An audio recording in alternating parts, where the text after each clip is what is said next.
Hallelujah. सबको जय यीशु मसीह जी के धन्यवाद करते हैं आज के इस दिन के लिए, समय के लिए, संगति के लिए। यीशु मसीह का वायदा जहाँ 2 या 3 उनके नाम पर इकट्ठे होते हैं उनके बीच में मौजूद होता हूँ। आइए सबसे पहले हम प्रार्थना में चलते हैं कि प्रभु यीशु मसीह ने एक बार फिर हमें मौका दिया कि हम उनकी महिमा, उनकी महादी पवित्र शाह बाइबल के वचन के द्वारा सच्चाई खराई से उनके बनाए हुए तमाम मनुष्यों तक पहुँचा सकें। हालेलुया।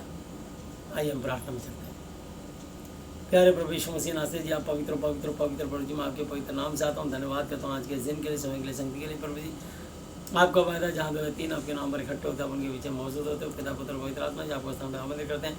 परमादरणीय पिता यहोवा जी, परमादरणीय प्रभु यीशु मसीह नासरी जी, परमादरणीय पवित्र आत्मा जी, आप इस सभा का संचालन करें। विशेषकर मैं अपने आप को, अपनी पत्नी, अपने बच्चों को, अपने सुनने वाले देश और दुनिया के एक एक जन को, अपनी मंडली के एक एक जन को आपके चरणों को लाता हूँ और चाहता हूँ प्रभु सबको वचन सुनने वाले कान और वचन ग्रहण स्वीकार करने वाला हृदय दीजिए। सबके आत्मिक आंखें खोलिए प्रभु जी। जिसकी मानसिक चिंता उसे आजाद करना, जिसकी आर्थिक समस्या समाधान करना, जिसकी शारीरिक बीमारी हो उसको चंगा स्वस्थ करके अपनी महिमा लेना। जो भी आराधना स्तुति महिमा गवाहियाँ प्रचार होता है सब कुछ आपकी महिमा के लिए आपको भाने पाए। पिता पुत्र पवित्र आत्मा जी, आपको स्थान पर आमंत्रित करते हैं। जो भी आराधना स्तुति महिमा गवाहियाँ प्रचार होता है सब कुछ आपकी महिमा के लिए आपको भाने पाए। सुनने वाले पे आपकी अनुग्रह आशीष हो प्रभु जी। प्रत्येक की प्रभु यीशु मसीह, जिसकी मानसिक चिंता उसे आजाद करना, जिसकी आर्थिक समस्या समाधान करना, जिसको शारीरिक बीमारी हो उसको पूरी तरह से चंगा स्वस्थ करके अपनी महिमा लेना। जो भी आराधना स्तुति में गवाही प्रचार होता है सब कुछ आपकी महिमा के लिए आपको भाने पाए। बोलने वाला मैं नहीं, और मैं और आपका पवित्र आत्मा, मैं अपने दिल, दिमाग, बुद्धि, अपने जीव को आपके कंट्रोल में सौंपता हूँ। आप मेरी अगुवाई करें, सहायता करें कि प्रभु पवित्र आत्मा जी आप मेरी मदद करें कि मैं आपकी सामर्थ्य में होगी आपकी महिमा उतारने पाऊँ। धन्यवाद यीशु मसीह, आपके वचन को, आपके सच्चे सुसमाचार को आपके लोगों तक जलवाने पाऊँ। समय पर घड़ी आपके हाथों सौंपते हैं। सारी आदर महिमा यीशु मसीह नासरी जी आपको देते हुए पिता पुत्र पवित्र आत्मा जी आपको स्थान पे आमंत्रित करते हुए धन्यवाद धन्यवाद धन्यवाद की बेंच चढ़ाते हुए सब कुछ अपने उद्धार करता अपने जीवित परमेश्वर पर यीशु मसीह जी आदरणीय पवित्र पवित्र पवित्र नाम से मांगते हैं, आमीन। हालेलुया।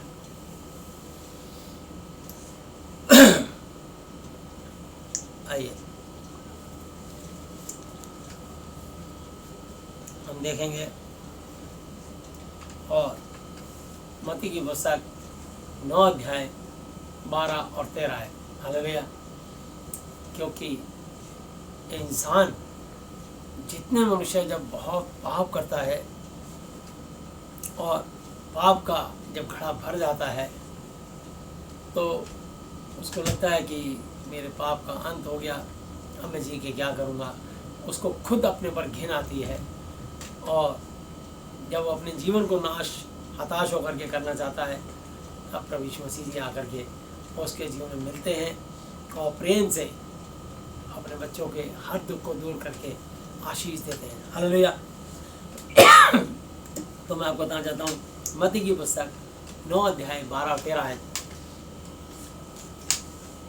उसने यह सुनकर उनसे कहा कि वैद्य, भले चंगों को नहीं परंतु बीमारों को अवश्य, सो तुम जाकर इसका अर्थ सीख लो कि मैं बलिदान नहीं परंतु दया चाहता हूँ, क्योंकि मैं धर्मियों को नहीं परंतु पापियों को बुलाने आया हूँ। हालेलुया। तो मैं आपको थोड़ा इससे और पहले बताता हूँ 9 आयत पर 9 की 9 वहाँ से आगे बढ़कर यीशु ने मत्ती नाम एक मनुष्य को महसूल की चौकी पर बैठे देखा और उसे कहा मेरे पीछे हो ले, और लौटकर उसके पीछे हो लिया।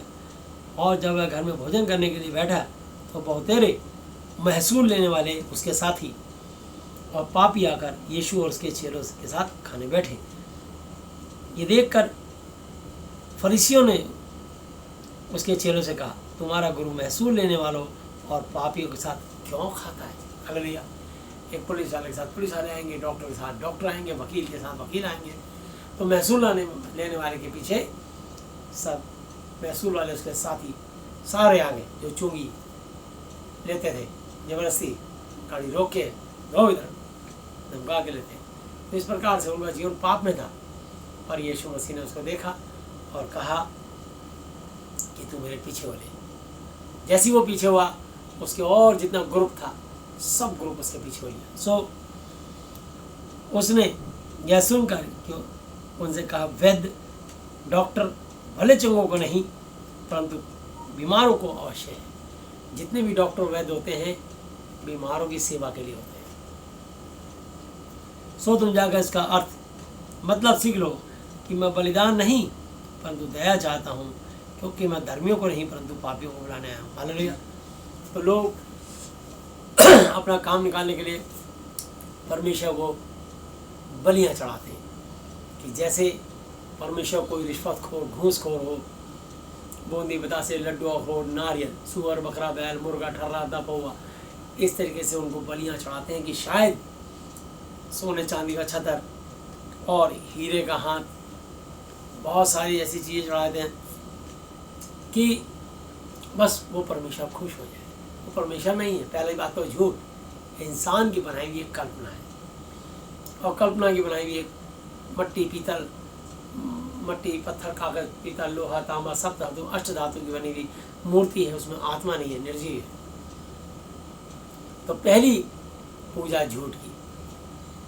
अब झूठ को ही घूस दे रहे, ठीक है, और अपने दिल को तसल्ली उसी झूठ के लिए लेट के जा रहे हैं। उसी झूठ के लिए पूरे रोड ब्लॉक कर दिए, जाम कर दिए कि हमारी झांकी निकल रही है और हम लोग ये ऐसी पूजा करेंगे, हमारा ये देवता है, प्रसन्न करेंगे।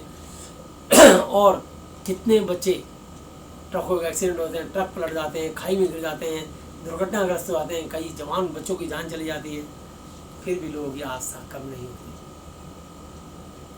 लोग उस धर्म के नाम पर जो है चरस गांजा पीते हैं, भांग पीते हैं और तरह तरह के पाप करते हैं। लड़के और लड़कियां इस तरीके से वो भी ऐसे करके चरस और गांजा पीने लगते हैं, मतलब सब बेसुध हो जाते हैं। इस संसार के ईश्वर ने लोगों की बुद्धियों को अंधा कर दिया। मेरे पास कई केस आते हैं जिनको बाद में वो गए और जब वो वहाँ पूजा करके आए तो आने के बाद उनको लकवा फालिस पैरालाइज हो गया। तो फिर मैं उनके लिए दुआएं करता हूँ और यीशु मसीह उनको ठीक करते हैं। हालेलुया। तो मैं आपको बताना चाहता हूँ कि सिर्फ रोशनी ही अंधेरे को काट सकती है। सच के आगे ही झूठ गिर सकता है, परमेश्वर के आगे ही शैतान भाग सकता है। इसलिए आदि में वचन था, वचन परमेश्वर के साथ था, वचन ही परमेश्वर था। तो जब जब आप परमेश्वर का वचन आगे रखोगे, शैतान निरुत्तर हो जाएगा। जब यीशु मसीह ने 40 दिन 40 रात निराहार रहे तो उनके आगे शैतान आया और कहा कि यदि तू परमेश्वर का पुत्र है तो इन पत्थरों से बोल की रोटियां बन जाए। तो प्रभु यीशु मसीह ने उसका जवाब दिया कि मनुष्य रोटी के द्वारा नहीं वरन परमेश्वर के मुख से निकले हुए हर एक वचन के द्वारा जीवित रहता है। उसने दूसरा सवाल किया, मंदिर के कंगूरे पे ले गया, जैसे हिमालय की सबसे ऊंची चोटी, वहाँ ले गया जहाँ से दुनिया देख सकते हैं। तो वहाँ ले जाके कहा, देख इस धरती का सारा साम्राज्य मेरे पास है। लिखा है यदि तू परमेश्वर का पुत्र है तो यहाँ से कूद जा। लिखा कि स्वर्गदूत तुझे हाथों हाथ उठा लेंगे, तेरे पाँव में पत्थर से भी ठेस ना लगने पाए। तो यीशु मसीह ने कहा, लिखा ये भी है कि तू अपने परमेश्वर की परीक्षा ना करना। जो तुझे जरूरत है वो मांग, परमेश्वर तेरे को देगा, लेकिन उसकी परीक्षा नहीं करना। कि परमेश्वर है तो अभी बारिश बरसा के दिखाए, यदि परमेश्वर है तो अभी ओले बरसा के दिखाए, यदि परमेश्वर है तो अभी आंधी चला के दिखाए, यदि यीशु मसीह परमेश्वर है तो अभी भूकंप ला के दिखाए। तो इस तरीके से बात कह के उकसाना या भड़काना नहीं किसी। परमेश्वर ये सब कुछ कर सकते हैं। कोई अगर मनुष्य है परीक्षा करने की कोशिश करेगा तो परमेश्वर वो भी कर सकते हैं। हालेलुया। तो मैं आपको बताना चाहता हूँ कि तू अपने परमेश्वर की परीक्षा ना करना, जब समय की बात आएगी तो परमेश्वर वो करके दिखाएंगे। हालेलुया। जब शद्रक मेशक अबेदनगो को आग की भट्टी में डाला गया तो उन्होंने कहा, हे राजन सुन, जिस परमेश्वर को हम धर्मात्म बोध करते हैं वो तेरे हाथ से छुड़ाने की सामर्थ रखता है। यदि वो हमें ना भी छुड़ाए तो भी तेरी खड़ी भी कराएगी, हम सोने की मूर्त को धन्यवाद ना करेंगे। तो ये उन्होंने अपना फैसला जवाब दिया।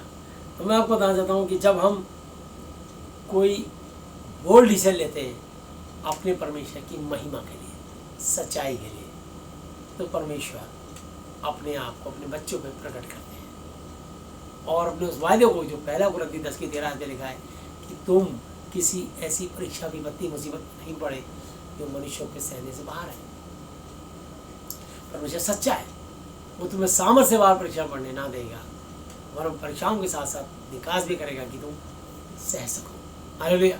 तो मैं आपको बताना चाहता हूँ कि कभी कभी बोल्ड डिसीजन लेने पड़ते हैं, और जैसे मैं आपको दिखाता हूँ, दानियल की पुस्तक 3 अध्याय, डैनियल 3 चैप्टर, और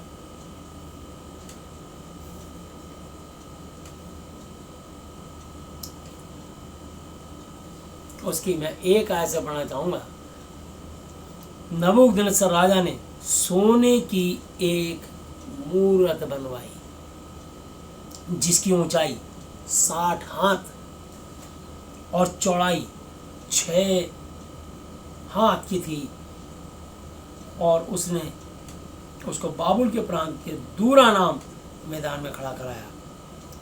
तब नबूकदनेस्सर राजा ने अधिपतियों, हाकिमों, गवर्नरों, जजों, खजांचियों, न्यायियों, शास्त्रियों आदि प्रांत प्रांत के सब अधिकारियों को बुलवा भेजा कि उस मूर्त की प्रतिष्ठा स्थापना में आए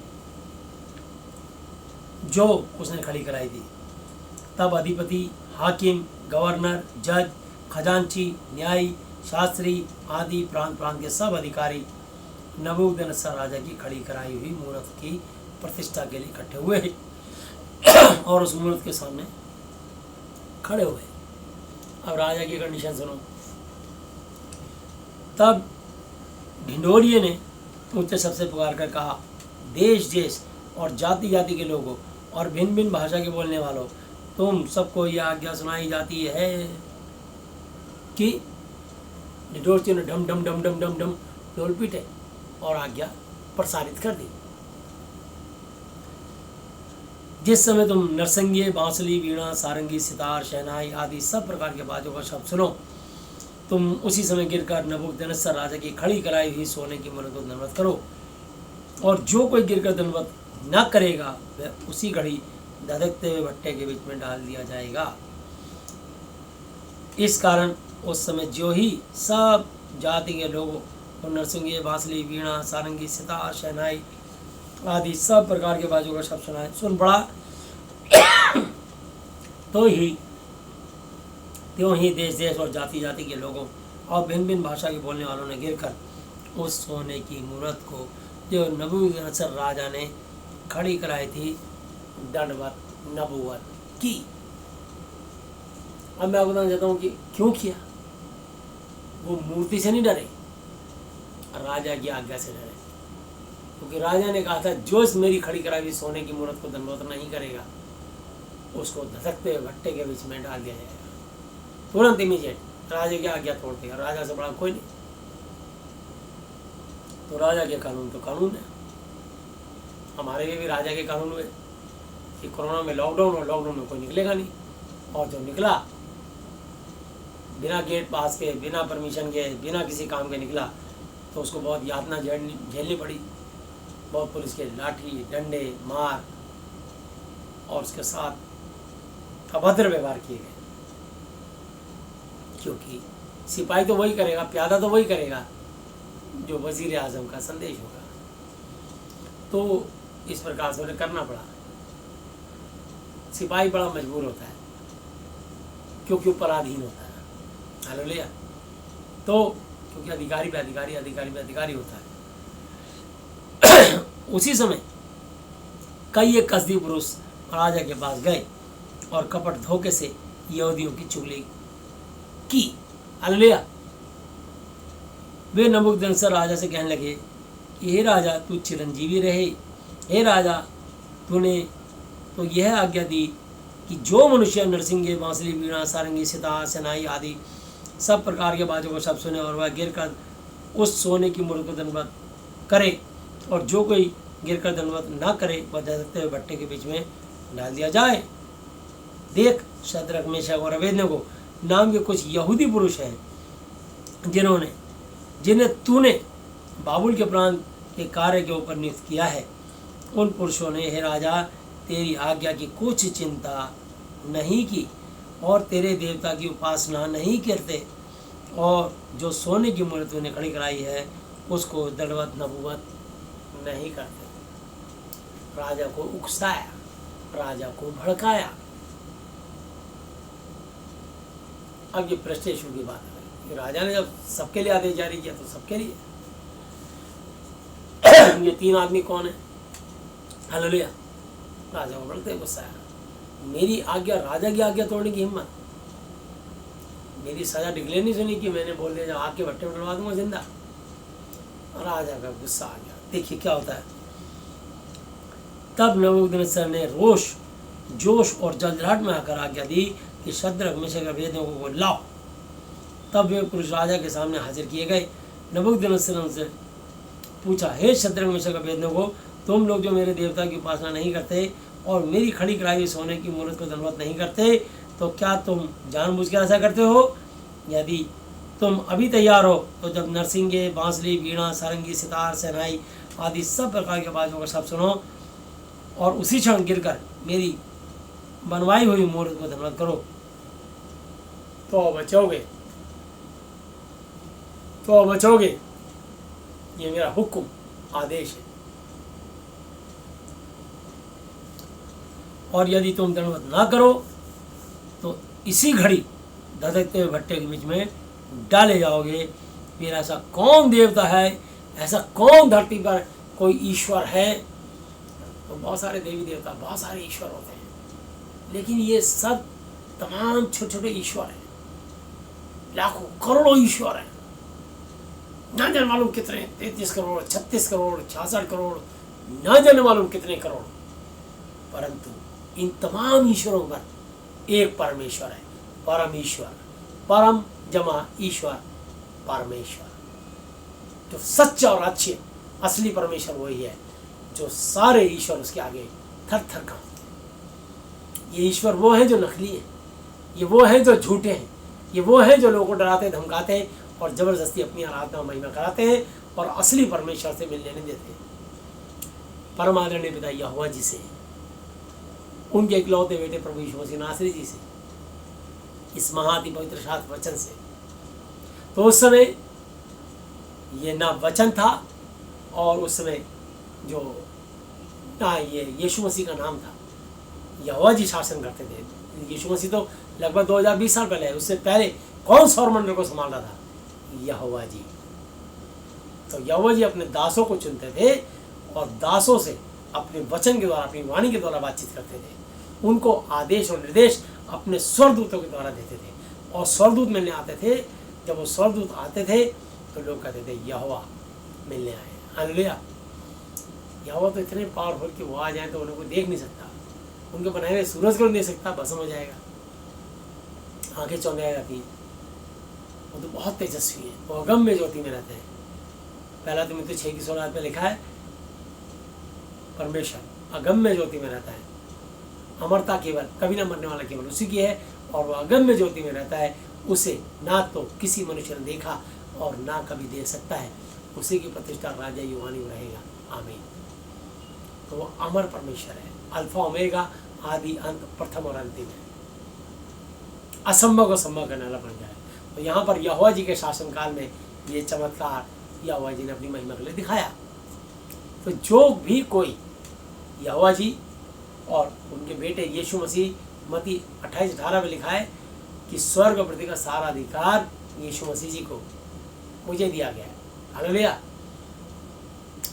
तो इसलिए मैं आपको बताना चाहता हूँ कि जब यीशु मसीह के पास अधिकार है, और बाइबल में लिखा है जिसके पास पुत्र बेटा यीशु मसीह है उनके पास पिता यहोवा जी भी है।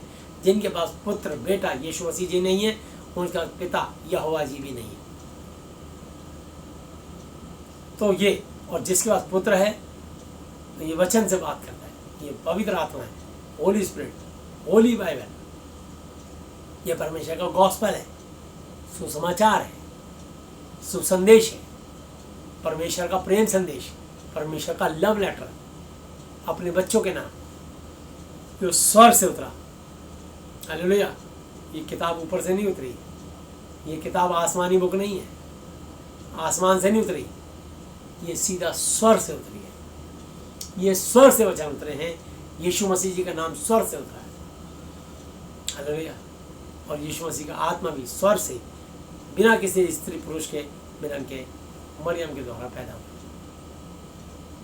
इसलिए यीशु मसीह जी अति पवित्र है। हालेलुया। और बड़े के इकलौते बेटे हैं। तो यहाँ लिखा है, शद्रक मेशक और अबेदनगो ने राजा से कहा, हे नबूकदनेस्सर, इस विषय में तुझे उत्तर देने का हमें कुछ प्रयोजन जरूरत नहीं जान पड़ता। वैसे तुम्हारी राजन, हम आपकी इस बात का उत्तर देने का जरूरत भी नहीं समझते, पर चूंकि आप राजा हो, आपका आदेश है, निर्देश है, तो आप हमारा फैसला सुन लीजिए। हमारा परमेश्वर जिस पर हम एतवार भरोसा रखते हैं, जिसकी हम उपासना करते हैं, वह हमको उस धधकते हुए भट्टे की आग से बचाने की शक्ति रखता है। वरन बल्कि ये राजा, वह हमें तेरे हाथ से भी छुड़ा सकता है। इतना ताकतवर, इतना पवित्र, इतना पावरफुल है कि वो तेरे हाथ से भी छुड़ा सकता है। हालेलुया। मतलब आप हमसे बात कर ही रहे हो तो हमें जवाब तो देना पड़ेगा, कुछ ना कुछ तो डिसाइड करके डिसीजन लेना पड़ेगा। हालेलुया। तो इसलिए उन्होंने सोच विचार करके निर्णय ले लिया।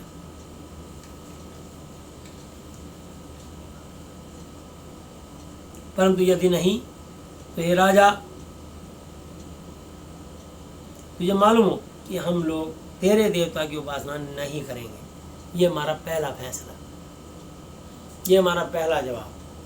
हम तेरे सोने की मूरत को, जिसके अंदर आत्मा नहीं है, जीवन नहीं है, श्वास नहीं है, निर्जीव है, मुर्दा है, हमारा फैसला कि हम तीनों लोग इसको दंडवत नबूवत प्रणाम नमस्कार नहीं करेंगे। हाँ,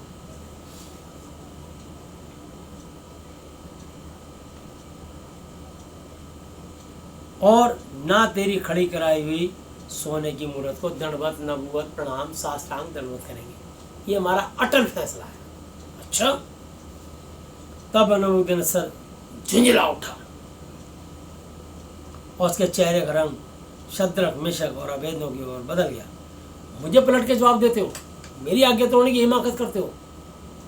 मैं यहाँ का राजा हूँ, इस पूरी धरती में मेरा साम्राज्य है, नबूकदनेस्सर मेरा नाम है। जानते हो किसको पलट के जवाब दे रहे हो? और उसने आज्ञा दी कि भट्टे को 7 गुना अधिक धधका दो। हालेलुया। उन्होंने कहा, हम जानते हैं तू सिर्फ एक मनुष्य है और इस धरती पे कुछ राज्य को जीत के तो इस धरती पे शासन करता है, पर हमारा परमेश्वर सौरमंडल पे शासन करता है। वो पूरी गैलेक्सी, पूरे सौरमंडल पे शासन करता है। हालेलुया। हम उसके चेले हैं। फिर अपनी सेना में के कई एक बलवान पुरुषों को उसने आज्ञा दी कि शद्रक मेशक अबेदनगो को बांध कर रस्सों से उन्हें धधकते भट्टे में डाल दो। तब वे पुरुष अपने मोजों, जुराबों, अंगरखों, चोगों, बागों और वस्त्रों सहित बांधकर उस धधकते भट्टे में डाल दिए गए। वह भट्टा तो राजा की दृढ़ मजबूत आज्ञा होने के कारण अत्यंत बहुत ही ज़्यादा धधकाया गया था। इस कारण जिन पुरुषों ने शद्रक मेशक और अबेदनगो को उठाया, वे ही आग की आंच से जल मरे। और उसी धधकते भट्टे के बीच में तीनों पुरुष शद्रक मेशक और अबेदनगो बांधे हुए फेंक दिए। हालेलुया। अब वो भयंकर इतनी तेज लपटे थी, 7 गुना जितनी आग थी उसके 7 टाइम्स आग बढ़ा दी। राजा ने गुस्से में आ गए और बोला, बस आदेश है। आखिर में उन पहलवानों को उस आग की लपटों में झुलस के मार जाना पड़ा। परंतु उनको भी फेंक दिया। तब नबूकदनेस्सर राजा अचंभित हैरान हुआ और घबराकर अपने सिंहासन से उठ खड़ा हुआ और अपने मंत्रियों से पूछने लगा, क्या हमने उस आग के बीच 3 ही पुरुष बांधे हुए नहीं डलवाए? उन्होंने राजा को उत्तर दिया, हाँ राजा, सच बात तो है। फिर उसने कहा, अब मैं देखता हूँ कि 4 पुरुष आग के बीच खुले हुए टहल रहे हैं और उनको कुछ भी हानि नहीं पहुंची, और चौथे पुरुष का स्वरूप परमेश्वर के पुत्र के सदृश है। हालेलुया। जैसे कोई परमेश्वर का बेटा हो। हालेलुया। चमचमाता हुआ एक स्वर्गदूत नजर आया। हालेलुया। जो आग पे कंट्रोल करता है। जो अगर सूरज में भी चला जाए तो सूरज भी उसका कुछ नहीं कर सकता। हालेलुया।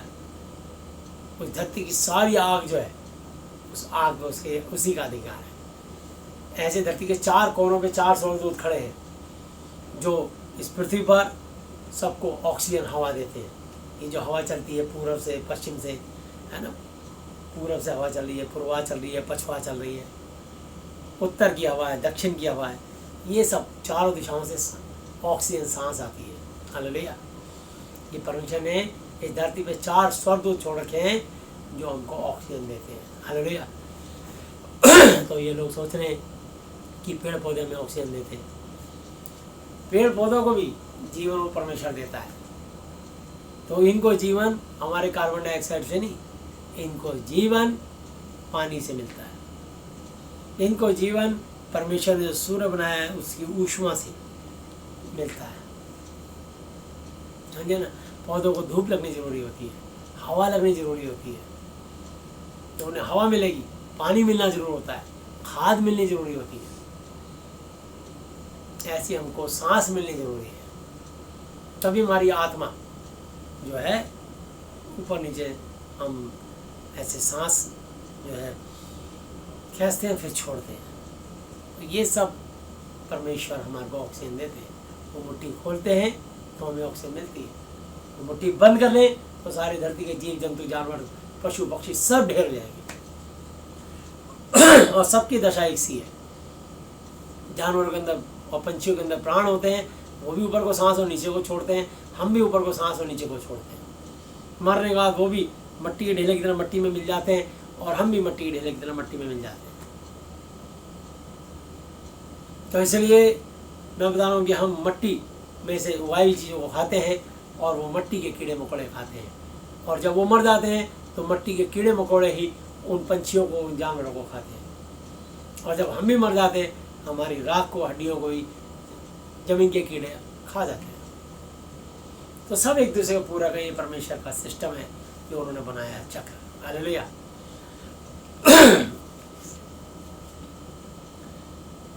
26 है। फिर नबूकदनेस्सर उस धधकते हुए भट्टे के द्वार के पास जाकर कहने लगा, हे शद्रक मेशक और अबेदनगो, हे परम प्रधान परमेश्वर के दासो, निकल कर यहाँ आओ इज्जत से। राजा हाथ जोड़ के, इतनी बड़ी शक्ति। राजा तो अपने आप को अपने घमंड में था कि मैं राजा हूँ, पर राजाओं का भी महाराजा यहोवा जी है। हालेलुया। यीशु मसीह नासरी जी है, पवित्र आत्मा, ये पवित्र वचन है। जब आप इस वचन को पढ़ोगे तो आप लज्जित नहीं होगे, बल्कि आपके अंदर वो विश्वास और मनोबल बढ़ेगा। और आपके अंदर जहाँ भी कोई शक और शुबा होगा, डॉक्टर आपको जवाब दे सकते हैं, परमेश्वर कभी जवाब नहीं देगा। विश्वास रखो कि जब उन्होंने शद्रक मेशक अबेदनगो को जिंदा आग की भट्टी से निकाल लिया, और आगे देखो क्या क्या लिखा है, ध्यान से सुनना।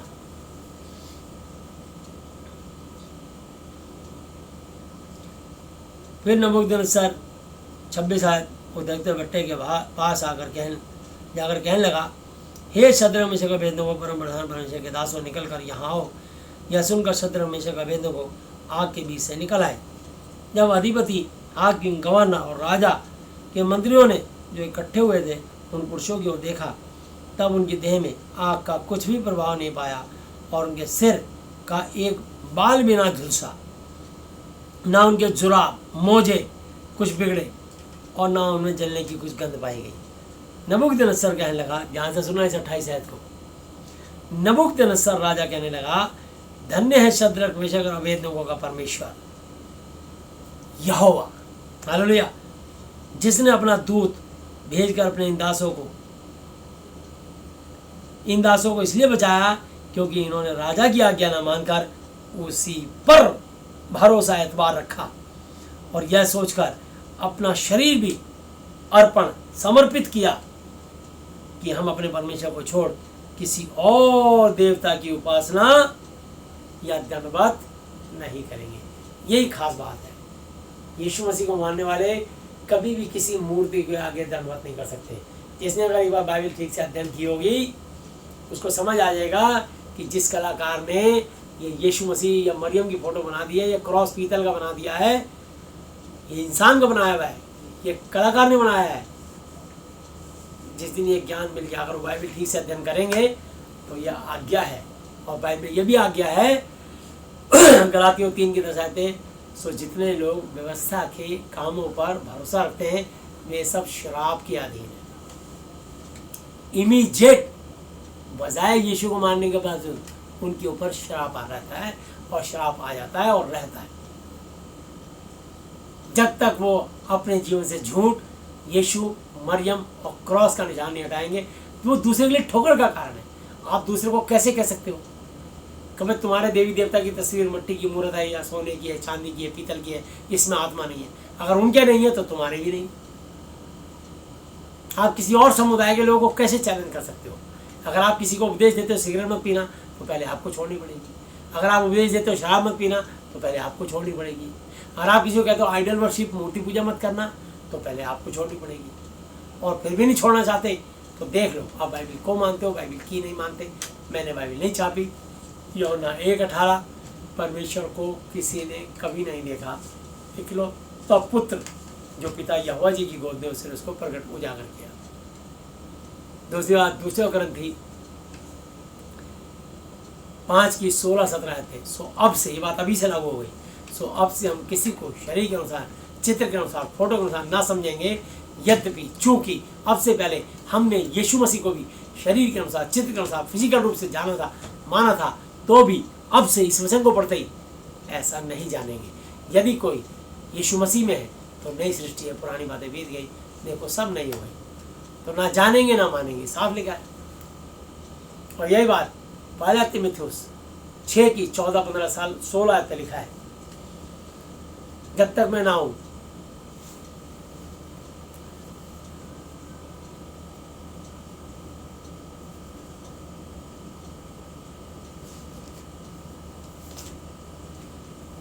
कि तू हमारे प्रभु यीशु मसीह के प्रकट होने तक, जब तक यीशु मसीह बादलों पर नहीं आते, दूसरा आगमन नहीं होता, इस आज्ञा को निष्कलंक, बेदाग और निर्दोष बेगुनाह रख, जिसे वह ठीक उचित समय में दिखाएगा, जो परम धन्य, एकमात्र और अद्वैत अधिपति और राजाओं का भी महाराजा और प्रभु का भी महाप्रभु है। हालेलुया।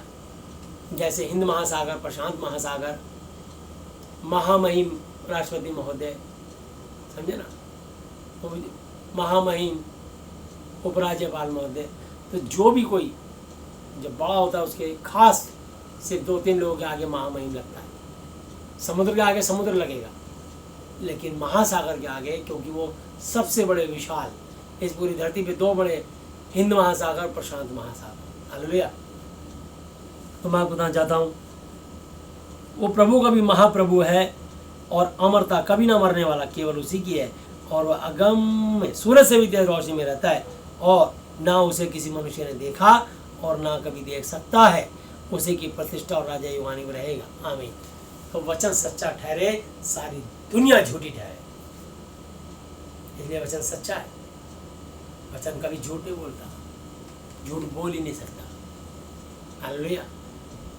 हो सकता है कुछ क्लैरिकल मिस्टेक हो जाए, छपाई के समय, प्रिंटिंग के समय, बात ऊपर के नीचे, नीचे के ऊपर हो गई हो, या कुछ ऐसा कुछ हो गया हो, लेकिन परमेश्वर का वचन झूठा नहीं। तो शैतान गड़बड़ी पैदा कर देता है। कई बार छपाई करने वाले को नींद आ गई, झपकी आ गई, उसने कुछ अक्षर गलत डाल दिया, तो इस क्लैरिकल मिस्टेक जरूर हो सकती है कहीं ना कहीं। तब वचन सच्चा पवित्र आत्मा तुम्हें बता देगा इसका अर्थ ये नहीं, इसका अर्थ ये है। यहाँ ये नहीं, यहाँ ये लिखा होना चाहिए। तो ये पवित्र आत्मा ही जिसको गाइड करेगा वो एकदम बता देगा इसमें कि यहाँ ये बात, पवित्र आत्मा उसके द्वारा बात करके बताएगा कि यहाँ ये बोलो इसके। हालेलुया। तो जब आप पवित्र आत्मा से वचन पढ़ोगे तो पवित्र आत्मा आपसे बात करेगी। ये पवित्र वचन ही पवित्र आत्मा, Holi spirit. Hallelujah. Holi Bible, ये पूरी 66 पत्रियाँ होली बाइबल है, महा अति पवित्र शास्त्र है। इसलिए मैंने इस पर स्पेशल छुपाया है, महा अति पवित्र शास्त्र। हालेलुया। तो मैं आपको बताना चाहता हूँ, मैंने लिखा है 28 आयत दोबारा पढ़ूंगा।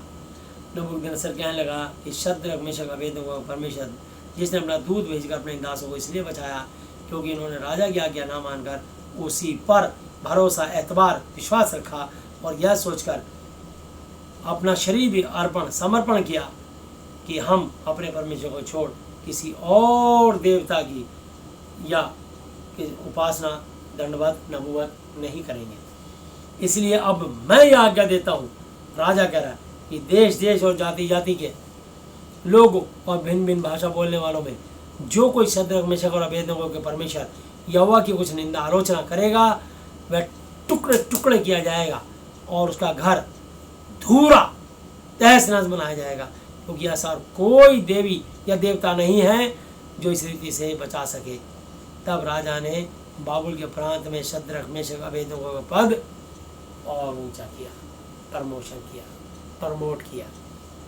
तो मैं आपको बताना चाहता हूँ कि जब आप शैतान का सामना मुकाबला करोगे तो परमेश्वर आपको कभी लज्जित नहीं होने देंगे। इसलिए लिखा है याकूब की पत्री 4:7 आए थे कि परमेश्वर के अधीन हो जाओ, इस वचन के अधीन हो जाओ और शैतान का सामना मुकाबला करो तो तुम्हारे पास से भाग निकलेगा। तुम परमेश्वर के निकट आओ, इस वचन के निकट आओ तो परमेश्वर भी तुम्हारे निकट आएगा। हालेलुया। तो जितना आप परमेश्वर के नज़दीक जाओगे उसकी हाजिरी में। आइए हम देखते हैं लूका की पुस्तक और 15 अध्याय। सब चुंगी लेने वाले पापी उसके पास आया करते थे ताकि उसकी सुने, और फरीसी और शास्त्री कुड़कुड़ा कर कहने लगे कि यह तो पापियों से मिलता है और उसके साथ खाता भी है। तब उसने उनसे यह दृष्टांत कहा, उदाहरण देकर कहा, तुम में से कौन है जिसकी 100 भेड़ें हों और उनमें से एक खो जाए तो 99 को जंगल में छोड़कर उस खोई हुई को जब तक वो मिल ना जाए खोजता ना रहे। हालेलुया। अगर किसी के 5 बच्चे हों और मेले में एक बच्चा खो जाए तो इंसान क्या करेगा? कोई बात नहीं, खो जाने, बल्कि वो 4 को अपनी पत्नी के बाद छोड़ करके वो अकेला जब तक वो बच्चा मिल नहीं जाएगा उसको खोजता ढूंढता रहेगा, माइक से अनाउंसमेंट कराएगा, उसके कपड़े का रंग रूप बताएगा, उसकी लोकेशन बताएगा, उसका हुलिया बताएगा, और कि इस जगह पे लोकेशन थी कि यहाँ पे हमने छोड़ा था, वो यहाँ से हमसे मिसप्लेस हुआ है इस बाउंड्री के अंदर। तब माइक से जगह जगह बच्चे को लाल कमीज और जो है काली पैंट, इतने साल का बच्चा है या नीले रंग की फ्रॉक पहन रखी है लड़की, तो वो बताया जाएगा उसका हुलिया, उसको ढूंढ मचेगी। वहाँ के वॉलंटियर्स उसको खोजेंगे मन लगा के जब तक वो बच्चा मिल ना जाए। तो क्या होगा आगे बताता हूँ। और जब मिल जाती है तब बड़े आनंद से उसे कांधे पर उठा लेता है, अपने बच्चे को गोद में उठा लेगा, अपनी भेड़ को कांधे में उठा लेगा। हा मेरी भेड़ मिल गई, जंगल में भटक गई थी, खो गई थी। हालेलुया। और घर में आकर मित्रों और पड़ोसियों को इकट्ठे करके कहता है कि मेरे साथ आनंद करो क्योंकि मेरी खोई हुई भेड़ मिल गई है। मैं तुमसे कहता हूँ इसी रीति से एक मन फिराने वाले पापी के विषय में भी स्वर्ग में इतना ही आनंद होगा जितना कि 99 ऐसे धर्मियों के विषय में नहीं होता जिन्हें मन फिराने की आवश्यकता नहीं। यानी कोई मनुष्य धर्मी है, अच्छा है, बिल्कुल स्वस्थ है, निरोगी है, तो वो क्यों अस्पताल जाएगा? उसकी अच्छी सद्बुद्धि है उसके पास, वो अपने संयम को खोता नहीं, उसको क्या ज्ञान बांटा जाए? ज्ञान उसको बांटा जाएगा जो उल्टी पुल्टी हरकतें कर रहा हो, ओल जुलूकान, दौरे पड़ रहे हैं, फिट्स पड़ रहे हैं, अनाप शनाप बक रहा है, उसको ज्ञान दिया जाएगा। ये ऐसे बात नहीं करते, ऐसे चीखते चिल्लाते नहीं, ऐसे नहीं कहते, उनको समझाया जाता है ताकि वो अपने संयम वापस अपने संयम को ना खोए और वापस आए और अपने होशोवास में आए, अपना उसका कॉन्शियस उसका सही हो जाए, तो जो गड़बड़ाहट है उसके अंदर की दूर हो जाए, नॉर्मल है। और क्यों उसको साइकोलॉजी किसी डॉक्टर को दिखाया जाएगा? जब दिमागी संतुलन सही है तब तो ठीक है ना। जब दिमागी संतुलन बिगड़े तभी तो सड़क पे पावलों की तरह फटे कपड़े पहन के घूम रहा है। उसका दिमागी संतुलन नहीं, वो भी किसी का बेटा होगा, हो सकता है शादीशुदा हो, किसी का पति भी हो सकता है उसके बच्चे भी हो, किसी का पिता भी हो, पर उसकी दशा दुर्दशा में बदल गई क्योंकि उसका दिमागी संतुलन बिगड़ गया। लोग देखते हैं तो फटे हाल पागल है, नंगे पैर चल रहा है रूम में, तो जान गए कि इसका दिमाग बिल्कुल, इसको होश नहीं है कि मैं गर्मी कितनी है, सर्दी कितनी है, बरसात कितनी है, सड़क पर ट्रैफिक आ रहा नहीं आ रहा, लोग उससे बच के निकलेंगे। तो मैं आपको बताना चाहता हूँ, या कौन ऐसी स्त्री होगी जिसके पास 10 सिक्के हों और उनमें से एक खो जाए तो वह दिया बार कर और घर झाड़ बुहार कर जब तक वो मिल ना जाए जी लगाकर खोजती ना रहे, और जब वह मिल जाता है तो अपने सखियों और पड़ोसियों को इकट्ठा करके कहती है कि मेरे साथ आनंद करो क्योंकि मेरा खोया हुआ सिक्का मिल गया है। हालेलुया। तो ऐसे ही अगर किसी स्त्री की 2 सोने की वाली हो और एक वाली गिर जाए घर में उसके सामने, या ये सोने की अंगूठी निकल के गिर जाए, तो आवाज़ तो आई है, तो ये थोड़ी कि कहीं गिर गई तो गिर गई। जब तक ये ढूंढी नहीं जाएगी, इसको पूरी झाड़ बुहारा करके जब तक ये मिल नहीं जाएगी चैन से नहीं बैठेगी, क्योंकि बहुत कीमती है। तो मैं आपको यही बताना चाहता हूँ, इसी प्रकार जैसे हम इनकी कीमती समझते हैं, ऐसे परमेश्वर हर एक पापी और भटके हुए मनुष्य को उसकी दृष्टिमान मोल और प्रतिष्ठित और कीमती होता है। परमेश्वर नहीं चाहते कि कोई पापी पाप में मरे, बल्कि चाहते हैं कि प्रत्येक पापी पाप से फिरे। परमेश्वर नहीं चाहते कि कोई रोगी रोग में मरे, वो चाहते हैं कि इस रोग से मुक्त हो जाए और इसको नई जिंदगी मिले और ये गवाही दे कि मेरे स्वर्ग पिता ने आके मुझे छुआ, यीशु मसीह नासी जी ने, और मैं आज जो जीवित हूँ यीशु मसीह जी की दया के कारण। जैसे यीशु मसीह जी ने 10 कोढ़ियों को ठीक किया तो उन्होंने ठीक है धन्यवाद देने एक आया, पर 10 के 10 ठीक हुए। हालेलुया। तो मैं आपको बताना चाहता हूँ कि परमेश्वर अपनी महिमा के लिए करते हैं जो भी करते हैं। तो यहाँ लिखा है, फिर उसने कहा किसी मनुष्य के 2 पुत्र थे, उनमें से छुटके ने पिता से कहा, हे पिता, संपत्ति में से जो भाग मेरा है वह मुझे दीजिए। उसने उनको अपनी संपत्ति बांट दी।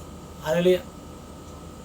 यहाँ बड़ा सिंपल सा लिखा है कि उन्होंने अपनी संपत्ति तुरंत पिता ने बांट दी। इस बात पे बड़ा फजीता काटा होगा, उसने बहुत दुखी कर दिया होगा अपने बाप को, उसने नाक में दम कर दिया होगा कि मुझे मेरी संपत्ति दे, मुझे मेरा हिस्सा दे, मेरा बंटवारा कर, मैं नहीं रहूँगा यहाँ। आखिर पिता ने उसकी संपत्ति दोनों भाइयों पर आगे आधी आधी बांट दी। और बहुत दिन ना बीते थे कि छुटका पुत्र सब कुछ इकट्ठा करके एक दूर देश को चला गया और वहाँ कुकर्म गंदे काम में अपनी संपत्ति उड़ा दी। और जब वह सब कुछ खर्च कर चुका तो उस देश में बड़ा अकाल पड़ा और वह कंगाल हो गया। और वह उस देश के निवासियों में से एक के यहाँ जा पड़ा। उसने उसे अपने खेतों में सूअर चराने के लिए भेजा। हालेलुया। मतलब उसने अपनी सारी संपत्ति वेश्याओं में, जुए में, शराब में, दाख मधु में उड़ा दी। हालेलुया। कुकर में, गंदे कामों में उड़ा दी। और जब वो कंगाल हो गया तो जिस देश में वो अपना व्यापार करने गया था उस देश में भयंकर अकाल पड़ा। इतना अकाल कि कहीं आसानी से नौकरी नहीं मिल रही थी। जैसे आज मान लो इस समय एक कोरोना का टाइम चला है, लगभग 13 से लेकर 15 करोड़ लोग की नौकरी से निष्कासित कर दिया, निकाल दिया, और कईयों की तनख्वाह ही नहीं मिल रही। करीब 15 करोड़ से ऊपर लोगों की तो तनख्वाह नहीं मिल रही, और करीब 15 करोड़ लोग नौकरी से निष्कासित कर दिए।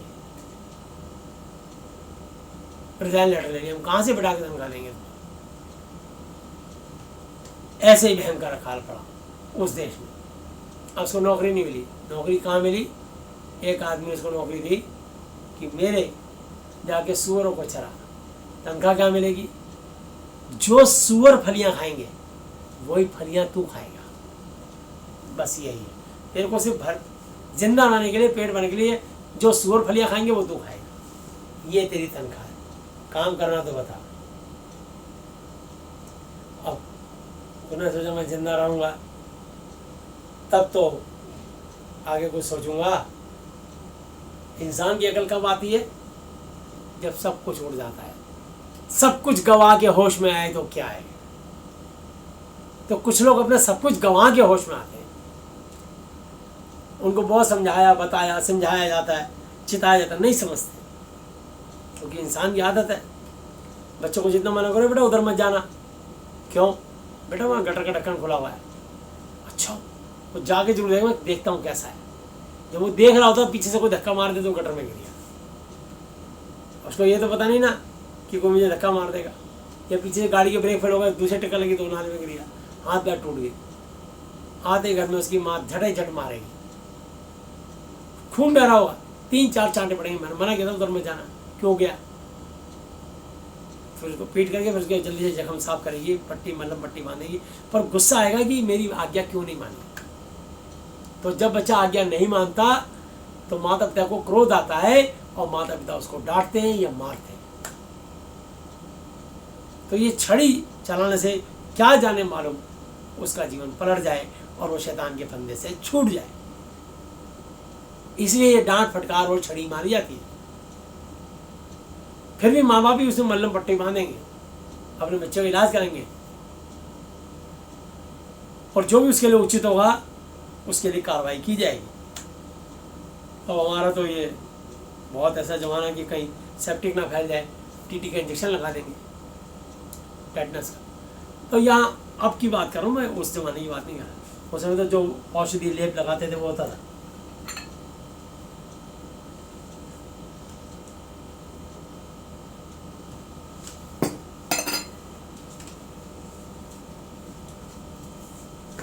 तो बच्चों को जिस चीज़ को मना करोगे बच्चे वही काम करेंगे, ठीक है ना? ये बच्चों के अंदर नेचर होती है। इसलिए मैं आपको बताना चाहता हूँ, आप बच्चे को जहाँ मना करो वहाँ मत जाना, जरूर जाए, वहीं जाके मिलेगा वो आपका बच्चा, क्योंकि क्रिया की प्रतिक्रिया होती है। बच्चे के अंदर जिज्ञासा होती है। आप खिड़की बाहर लिख के लगा दिए, इस खिड़की के अंदर झांकना सख्त मना है, रोज दुनिया आ रही जा रही, कभी नहीं झांकेंगे। पर जिस दिन आपकी प्लेट लगी हो कि इस खिड़की के अंदर झांकना सख्त मना है, तो ये जिज्ञासा पैदा होती, क्यों मना है? हम तो इतने समय से गुजर गए, कभी नहीं पढ़ा। कोई खास बात है इसके अंदर? 80% लोग जरूर झांकेंगे, और जो 20% समझदार होंगे वो उस समय चले जाएंगे, पर रात को 11 बजे के बाद आगे झांकेंगे उसमें। क्रिया की प्रतिक्रिया। तो इसलिए इंसान खुद ही सीखता है, और जब खुद सीखता है तो वो बड़ा मजबूत हो जाता है। हालेलुया। जो प्रैक्टिकल सीखता है वो बड़ा मजबूत होता है। जो पौधा आंधी और तूफानों में एक बार खड़ा हो, चाहे टेढ़ा ही खड़ा हो जाए, गिरता नहीं है वो टेढ़ा तो टेढ़ा ही रहेगा, टेढ़े जिंदगी काटेगा, टेढ़े ही फल देगा। अब वो सीधा नहीं हो सकता। जो एक बार टेढ़ा हो गया फिर वो सीधा नहीं हो सकता। इसीलिए तो माली शुरू में उसको फंटी लगा के सीधा खड़ा करता है, जंगला लगा के कोई गाय बकरी ना चल जाए उसकी देख रेख करता है, पानी डाल के, निराई गुड़ाई करके, खाद डाल के, यूरिया डाल के उसको मजबूत करता है, स्ट्रॉन्ग हष्ट पुष्ट हो जाए। आज जो मैं इसको भोजन दे रहा हूँ, कल ये एक दिन बड़ा दरख्त बनेगा, बहुत बड़ा वृक्ष बनेगा, विशाल वृक्ष बनेगा। इस तो फूल और फल आएंगे 100 गुना, 60 गुना, 30 गुना। कई लोग इसकी राहगीर चबूतरा बना के इसके नीचे बैठेंगे, चौपाल बना लेंगे लोग, बहुत छायादार फलदायी वृक्ष बनेगा। तो मैं आपको बताना चाहता हूँ कि परमेश्वर ऐसे चाहता है कि हम में से प्रत्येक व्यक्ति ऐसा छायादार और फलदायी वृक्ष बने। पर ये देख लिए कि यहाँ ये उड़ाऊ पुत्र ने अपने पिता की बात नहीं मानी, लड़ झगड़ के अपना हिस्सा लेके चला गया। पर पिता का दिल कैसा होता है? हम सब अपने स्वर्गीय पिता यीशु मसीह जी के बच्चे हैं। जितने भी मनुष्य इस धरती पर किसी भी कंट्री में और किसी भी समुदाय में पल रहे हो, पर हैं सब परमेश्वर के संतान, सबके अंदर एक आत्मा है और हम सब मनुष्य हैं। ना कोई स्त्री, ना कोई पुरुष, ना कोई नर, ना कोई नारी, हालेलुया, नर मादा कोई नहीं, इंसान है। इसलिए मेरा धर्म इंसानियत और मानवता है, इसलिए मैं संदेश सुनाता हूँ। तो यहाँ लिखा है 16 आयत, लूका 15:16, और वह चाहता था कि उन फलियों से जिन्हें सूअर खाते थे अपना पेट भरे, और उसे कोई कुछ नहीं देता था। जब वह अपने आपे में आया, अपने होश में आया, तब कहने लगा, हे मेरे पिता, कि मेरे पिता के कितने ही मजदूरों को भोजन से अधिक रोटी मिलती है और मैं यहाँ भूखा मर रहा हूँ। और जब अपने आपे में आया तो अपना पिता याद आया, उसे अपना असली पिता याद आया कि मेरा पिता कितना धनवान है। जब मैं घर से निकला था, कितनी सोने की अशर्फियाँ, धन दौलत, चांदी के सिक्के और अपना घोड़ा सब कुछ लाद करके, खूब पानी, रुपया, पैसा, कृपाण, तलवार, क्या क्या लेकर उस जमाने में चलते होंगे, चला हुआ पूरी तैयारी के साथ कि मैं दूर देश में जाके व्यापार करके, बिजनेस करके लाभ उठाऊंगा। पर ये नहीं जानता कि कल क्या होगा। सुन तो लो, तुम्हारा जीवन है ही क्या। तुम्हें ये कहना चाहिए कि यदि प्रभु यीशु मसीह चाहे मैं उस देश में जाऊंगा, यह है या वह काम भी करूंगा, ये कहना चाहिए। कभी नहीं कहना कि मैं ये वाला व्यापार शुरू करूंगा, मैं उस देश में जाऊंगा, मैं दूसरे कंट्री में जाऊंगा। अब गए तो थे कितनी कंट्रियों में लोग, जब कोरोना फैला तो भागे अपने घर की तरफ, देश परदेश, अपने प्रदेश की तरफ। प्रदेश गए थे, देश की तरफ भाग लिए ना, जान बचाने के लिए। अब अपना देश याद आया, अब अपने याद आए, डॉलर कमाने गए थे, जान से हाथ धोने की नौबत आ गई, कई तो मर गए, फिर भी जो बच गए वो आ गए इंडिया। और इंडिया में कहीं कोई नाम दे दिया, कोई नाम अब तक चल रहा है, ये बाहर से आया। इंडिया में किसी को कोरोना नहीं था।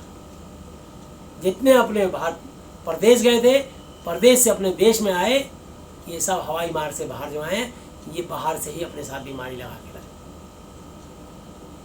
और हमारे देश में बांट दी। जो बाहर से आए उनका जहाज़ों से आए स्वागत हो रहा है, और जो बेचारे अपने मजदूर हैं, घर जाना चाहते हैं, उनको लाठी डंडों से भांजा जा रहा है, मेरे में पीटा जा रहा है जानवरों की तरह।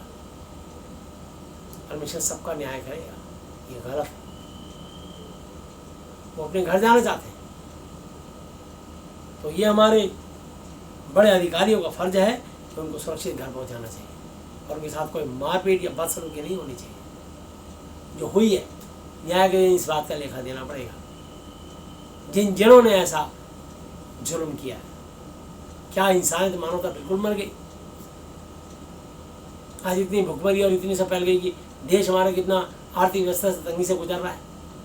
लगभग 13 से 15 करोड़ बेरोजगार हो गए, 15-20 करोड़ की तनख्वाहें रुक गई। जो खाने दाने दाने आने को मोहताज हो गए। ये किसी अकाल से कम नहीं है। अब इस अकाल में भी परमेश्वर दया कर सकते हैं, यीशु मसीह नासरी, यदि आप उनसे प्रार्थनाएं करें। आज हम उन्हीं की वजह से जीवित और आशीषित हैं, पहले की तरह, बल्कि पहले से अच्छा भोजन खा रहे हैं। ये उनकी दया और उनकी करुणा का प्रतिफल है। उनके वचन का जो उन्होंने भजन संहिता 34:9 पे कहा है कि शेर और हाथी तो भूखे रह सकते हैं, बल्कि रह भी जाते हैं, परंतु यहोवा के डरवैये को किसी भली वस्तु घटी ना होगी तो नहीं हो रही। परमेश्वर हमारा शरण स्थान गढ़ और बल है, संकट के समय अति सहज से मिलने वाला सहायक प्रभु यीशु मसीह है। भजन संहिता 40:1 बिल्कुल सच बात है। भजन संहिता 55:22 अपना बोझ यहोवा जी पर डाल दे, वो तुझे संभालेगा, धर्मी को टलने नहीं देगा, बिल्कुल नहीं टलने देगा। तू अपनी समझ का सहारा ना लेना, वरन संपूर्ण मन से यहोवा को अनुसरण करना, क्योंकि उसके दाहिने हाथ में दीर्घायु बात में धन और महिमा है। तुम्हारी जान भी सुरक्षित रखेगा और तुम्हारे धन दौलत को भी सुरक्षित रखेगा। हालेलुया। वही लिखा है, जब वो लड़का अपने आपे में आया, अपने पिता की बात याद आई, तो 18 आयत लिखा है, मैं अब उठकर अपने पिता के पास जाऊंगा और उससे कहूंगा कि हे पिताजी, मैंने स्वर्ग के विरोध में और तेरी दृष्टि में पाप किया है। मैंने स्वर्ग और पृथ्वी को बनाने वाले परमेश्वर यहोवा जी के विरोध में, यीशु मसीह जी के विरोध में और आपकी आज्ञा तोड़ के सारा बंटवारा लेके मैंने पाप किया है। मैं पश्चाताप करूँगा, माफ़ी मांगूंगा, झुक जाऊँगा और कहूँगा कि यहाँ मुझे नौकर के समान रख लीजिए। आज से मैं आपका बेटा कहलाने लायक नहीं, तो मुझे अपना नौकर रख लीजिए। पर मैं सूअर के साथ सूअर की फलियाँ तो नहीं खाऊंगा। अब होश आया उसको। तो यहाँ क्या है, अब इस योग्य नहीं रहा 19 आते कि तेरा पुत्र कहलाऊं, मुझे अपने एक मजदूर की तरह रख ले। हालेलुया। तब वह उठकर अपने पिता के पास चला और वह भी दूर ही था कि उसके पिता ने उसे देखकर तरस खाया और दौड़कर उसे गला लगाया और बहुत चूमा। हालेलुया। अपने बेटे को मेरा कुचाला, गंदा सड़ा हुआ, पर बाप ने फिर भी उसे चूमा। अपने नौकरों को आदेश दिया। पुत्र ने उससे कहा, पिता जी, मैंने स्वर्ग के विरोध में और तेरी दृष्टि में पाप किया है और अब इस योग्य नहीं रहा कि तेरा पुत्र कहलाऊं। परंतु पिता ने अपने दासों से कहा, झट अच्छे से अच्छा वस्त्र निकालकर उसे पहनाओ और उसके हाथ में अंगूठी और पाँव में जूतियाँ पहनाओ। हालेलुया। और एक पला हुआ बछड़ा लाकर मारो, ताकि हम खाएं और आनंद मनावें, क्योंकि मेरा यह पुत्र मर गया था, फिर जी गया है, खो गया था, अब मिल गया है। और वे आनंद करने लगे। परंतु उसका जेठा पुत्र, बड़ा बेटा, खेत में था और जब आते हुए घर में निकट पहुंचा तो उसने गाने बजाने और नाचने का शब्द सुना। हालेलुया। उसने नाचने का शब्द सुना, नाच गाना हो रहा है घर में। हालेलुया। और उसने एक दास को बुलाकर पूछा, ये क्या हो रहा है? उसने उससे कहा, तेरा भाई आया है और तेरे पिता ने पला हुआ बछड़ा कटवाया है, इसलिए कि उसे भला चंगा पाया है। यह सुनकर वह क्रोध से भर गया और भीतर जाना नहीं चाहा, परंतु उसका पिता बाहर आकर उसे मनाने लगा। उसने पिता को उत्तर दिया कि देख, मैं इतने वर्ष से तेरी सेवा कर रहा हूँ और कभी भी तेरी आज्ञा नहीं टाली, तो भी तूने मुझे कभी एक बकरी का बच्चा भी ना दिया और मैं अपने मित्रों के साथ आनंद करता। परंतु जब तेरा यह पुत्र, जिसने तेरी संपत्ति वेश्याओं में उड़ा दी है, आया है, तो उसके लिए तू पला हुआ बछड़ा कटवाया।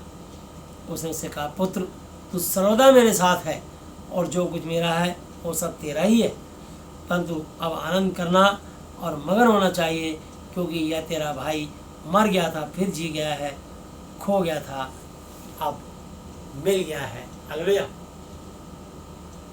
तो चला गया था, लौट आया। तो सुबह का बोला, शाम को लौटा है, तो बुरा नहीं कहा था। तो इसलिए मेरा जीजो, हमारी ज़िंदगी में हम सब खोए हुए थे। 35 साल की उम्र तक गूंगी बहरी मूर्तियों के पीछे मैं खोया हुआ था और मेरा पत्थर का हृदय था। हालेलुया। और प्रभु यीशु मसीह ने अपने प्यार से, अपने वचन से भर के मुझे मांस का हृदय दिया। हालेलुया।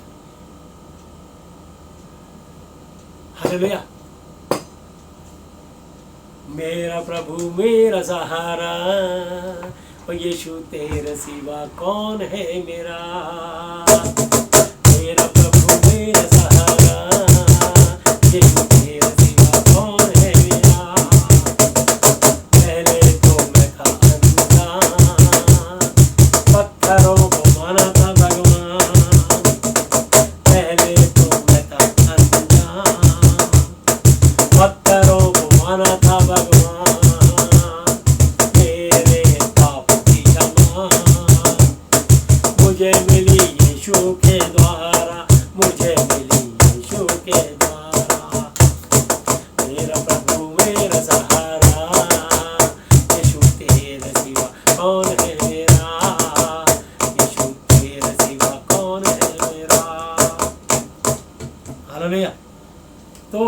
मेरा प्रभु मेरा सहारा, यीशु तेरे सिवा कौन है मेरा। पत्थरों को माना था भगवान, उनको परमेश्वर का स्थान दर्जा दिया था।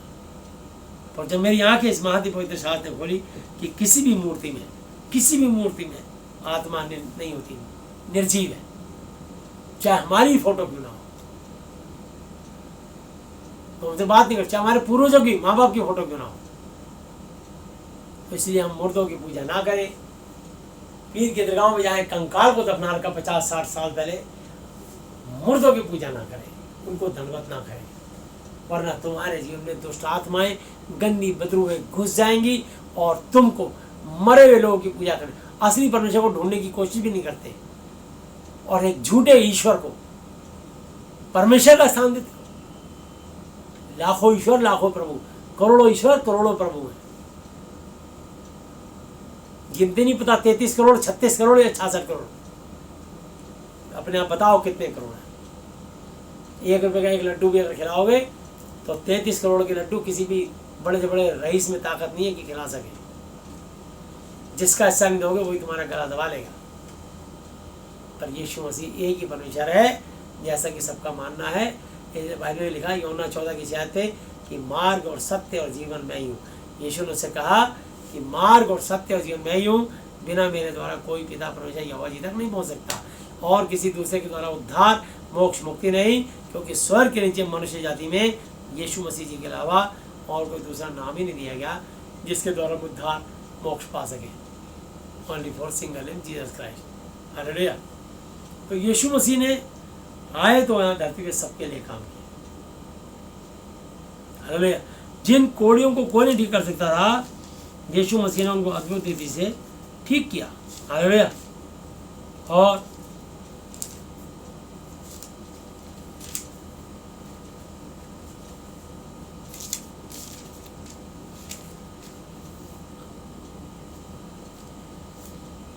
सत्रह अध्याय 11 लूका लूक 17 चैप्टर 11 वर्स। और ऐसा हुआ कि यरूशलेम को जाते हुए सामरिया और गलील के बीच से होकर जा रहा था, और किसी गांव में प्रवेश करते समय उसे 10 कोढ़ी मिले, और उन्हें दूर खड़े होकर ऊंचे शब्द से कहा, हे यीशु, हे स्वामी, हम पर दया कर। उसने उन्हें देखकर कहा, जाओ और अपने समान अपनी ताई याजकों को दिखाओ। और वे जाते ही जाते शुद्ध हो गए, चंगे स्वस्थ हो गए, कोढ़ चला गया। तब उनमें से एक यह देखकर कि मैं चंगा स्वस्थ हो गया हूँ, ऊंचे शब्द से परमेश्वर की बढ़ाई करता हुआ लौटा और यीशु के पांव पर मुंह के बल गिरकर उसका धन्यवाद करने लगा, और वह सामरी था। इस पर यीशु ने कहा, क्या 10 शुद्ध ना हुए? तो फिर वे 9 कहाँ हैं? तो ये दुनिया ऐसी है। मैंने अब तक लाखों लोगों के लिए प्रार्थनाएं करी इन 21.5 साल में, और परमेश्वर ने लाखों को चंगा किया। मैंने को भी चंगा नहीं किया, मैंने प्रार्थना विनती निवेदन करा, दुआ करी, दया उन्होंने ही करी, और उनमें से हजारों सैकड़ों लोग, बस लाखों में से कई लाख लोगों में से सैकड़ों लोग निकल के आए, बाकी सब दुनिया अपना मतलब निकाल के चली गई। बड़े बड़े प्रभु ने आश्चर्यक्रम करे इस बीते 21 साल में। 7 फरवरी को 21 साल पूरे हो गए, ये जून चल रहा है। हालेलुया। तो 21 साल लगभग 4 महीने। तो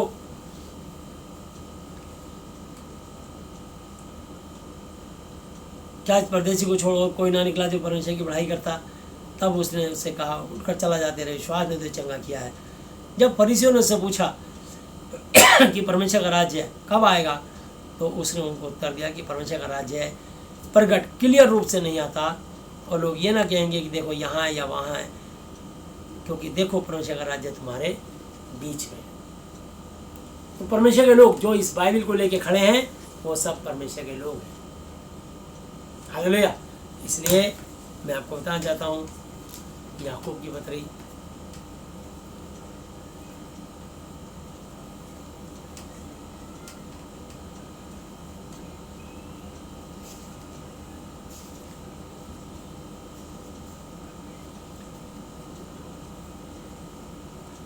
और